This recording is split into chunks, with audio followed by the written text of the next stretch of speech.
आंदोलन चालू आहे. अन्नत्याग आंदोलनाचा 18वा दिवस आहे.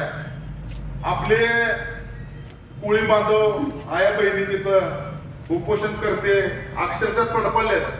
पण झोपलेलं शासन आपल्याकडे दुर्लक्ष करते. माझा कुठल्या समाजाला विरोध नाही, पण मी एक बोलतो, मला खटकलं. आज जरांगे पाटील सराडी उपोषणाला बसले. महाराष्ट्राचे छत्रपती उदयनराजे भोसले तिथे गेले, संभाजीराजे तिथे गेले, राज ठाकरे तिथे गेले, उद्धव ठाकरे तिथे गेले, शरद पवार तिथे गेले. जेवढे महाराष्ट्रातले नेते मंडळी आहेत सगळे तिथे जाऊन जरांगे पाटलाला भेटले.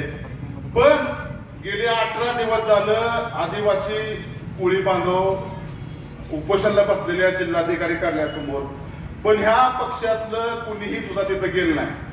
त्यामुळं कोळी बांधवांनो, आपलं कोणी नाही. आपली लढाई येणाऱ्या काळामध्ये आपल्याला लढावी लागणार आहे. आपलं कोणच नाही. कुठल्या पण पक्षानं ठणकावून सांगावं, कुठल्या पण आमदारानं ठणकावून सांगावं की मी कोळी समाजासाठी काम केले. मी शांत बसतो, कारण आम्ही आदरणीय आमदार स्वर्गीय आमदार भारत पालखे यांनी प्रश्न मांडला.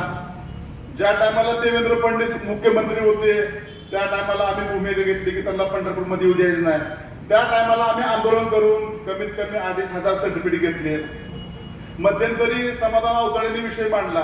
प्रत्येक जण आपला आमचा प्रश्न मांडतोय, पण प्रश्न सोडवावा म्हणून कोण काय मांडत नाही.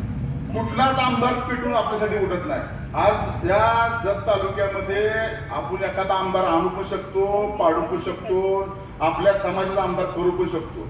अशी ताकद आपल्या आदिवासी कोळी समाजाची आहे.